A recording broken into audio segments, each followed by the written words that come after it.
Yesterday around 3 o'clock, police in Kingsport were called to the Holston Terrace Apartments off Bowater Drive in Kingsport to a shooting. Once on scene, police say they found a juvenile dead from what appeared to be a gunshot wound. Our crews first got here around 8:30 tonight, and what we do know right now at this time is that the TBI is investigating a shooting, again, along the 100 block here of Wilson Avenue in Johnson City. A much different scene than from about 7 o'clock this morning. That building was standing full of smoke and flames. Now it's all rubble and ash and dust. This is just a small piece of the building that once stood here. The TBI and the Carter County Sheriff's Office are investigating, and again, that identity of that person has not yet been released. When a school bus stops, it's not only for kids on this side of the road to get to their homes over here, but for kids that potentially have to walk across traffic and make it to their home on this side of the road. With the new enhancements to the law is the point system. Drivers over the age of 18 for a first offense hands-free law violation are charged with 4 points onto their license.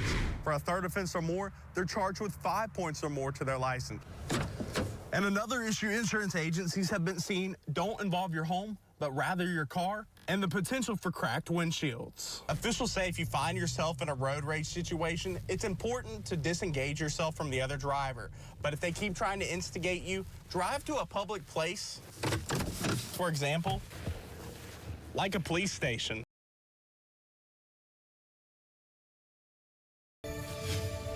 A bill to increase minimum wage in Virginia has passed the State House and Senate.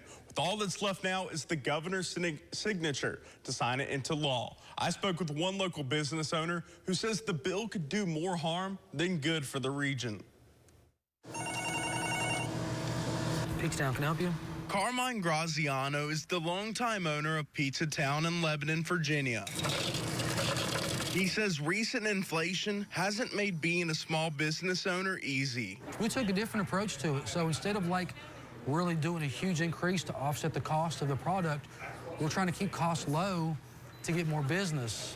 So that, that helps me keep employees if I stay busier than we would be if I raise my prices. But Graziano says if the new minimum wage bill passes, things could be up in the air. Food costs doubling in cost, and utilities, electric, everything going up. I mean, it's just going to be tough to make it. You're going to have to do some budget cuts or employee layoffs, so that's I'm not in favor of doing. The current minimum wage in Virginia is $12 an hour. If the bill is passed, it would be $13.50 an hour by 2025, and by 2026, it would be raised to $15 an hour. Workers need a raise. Dustin Keith is the chair of the Russell County Democratic Committee. We need to make sure that they have at least what they can do to afford the basic cost of living. Virginia Delegate Israel O'Quinn worries about the impact it could have on small businesses. In the end, I do think it's going to be certainly burdensome and at the very least much more expensive for small business owners in Southwest Virginia to have to absorb two large increases over the next 2 years. Small businesses are critically important, and we want to do what we can to make sure that they have the resources that they can to pay their workers. But also, it's important to acknowledge that the majority of workers, even in small towns like here in Lebanon, work for massive corporations. Do you believe this will get vetoed at the desk? I can't speak for the governor. I know that he's certainly keenly aware of the pressures that small business has been facing in Virginia. Until then, Graziano says he plans to keep operating day by day. I mean, most of my staff that's here have been here for years, so I don't want to turn my back on those guys and put them out, you know what I'm saying? So we're just doing the best we can with what we got to work with. New video tonight from an attempted armed robbery from last week at a Bristol, Tennessee gas station. Good evening, I'm Casey Getz. Bristol, Tennessee police say an armed Sullivan County Corrections officer was able to take the suspect into custody. Tonight, News 5's Andrew McClung is introducing us to the corrections officer. He finds out why she stopped there that morning. Sullivan County Corrections Officer Sergeant Samantha Davis starts her morning with a cup of coffee almost all the time. I have not stopped since before I had my kids, so that was over 1.5 years ago. But on the morning of March 4th, I was unable to make coffee that morning, and I was super tired, so I thought, well, just stop and get me a Monster, and that Monster turned into a Wild Monday.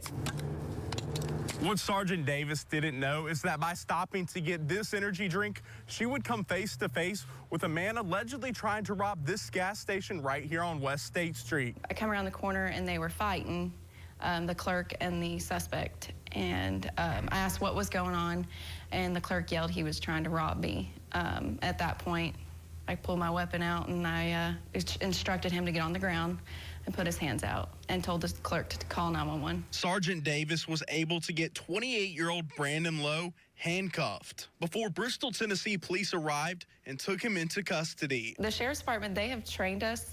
Even though we're in corrections, we're still sworn deputies. Her boss, Lieutenant Michael Cole, says the agency is proud of her heroic actions. She did what she was supposed to, what is called for in our general orders to stop the perpetrator. I'm just glad everybody's okay, because the clerks could have been shot or anybody could have been hurt. And so it was just good timing and God's work, I guess, that it just put me at the right place at the right time.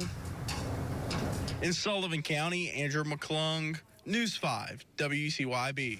The yearly Shamrock Shuffle 5K to support the Ronald McDonald House is taking place next Saturday. News 5's Andrew McClung shows us how one Northeast Tennessee man is campaigning for the cause.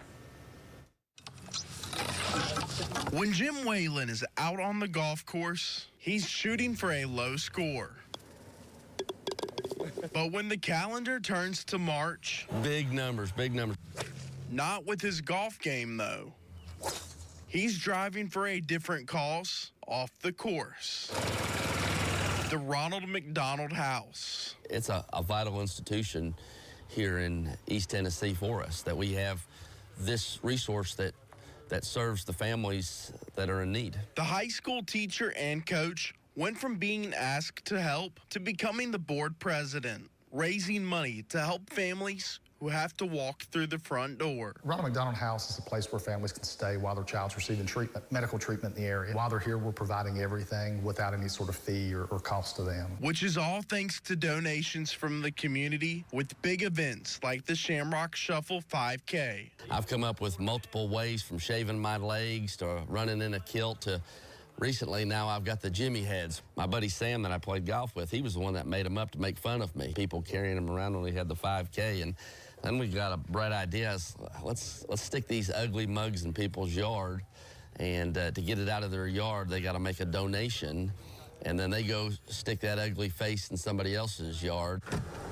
So for the past 3 years, people have been You've been jimmied. Getting jimmied. I started off in Seguinsville, Churchill, and Kingsport, and now I've got them as far as Johnson City right now. From yards to pools to the back of the police car. My daughters are embarrassed about it. They're like, that's crazy right there. My wife laughs about it. That head right there describes him perfectly. He is probably the most energetic person that I know. A welcomed sight that the community expects every year now. I just looked outside and he's just sitting there. That's just Jimmy's personality, you know. I mean, I've been jimmied every year he's done it. So I guess this is year 3 when Jimmy does an awesome job raising money for him. While some may think he acts like a clown, Dwayne Dickens at the Ronald McDonald House says Jim is shining a light for those that need it most. He's such a good ambassador for the house. That's what we need. We need people out there to be champions, not just for the Ronald McDonald House, but they're champions for the families that we have that stay with us. If I can be stupid and raise money for the house, I'm all about it. In the Tri-Cities, Andrew McClung, News 5, WCYB.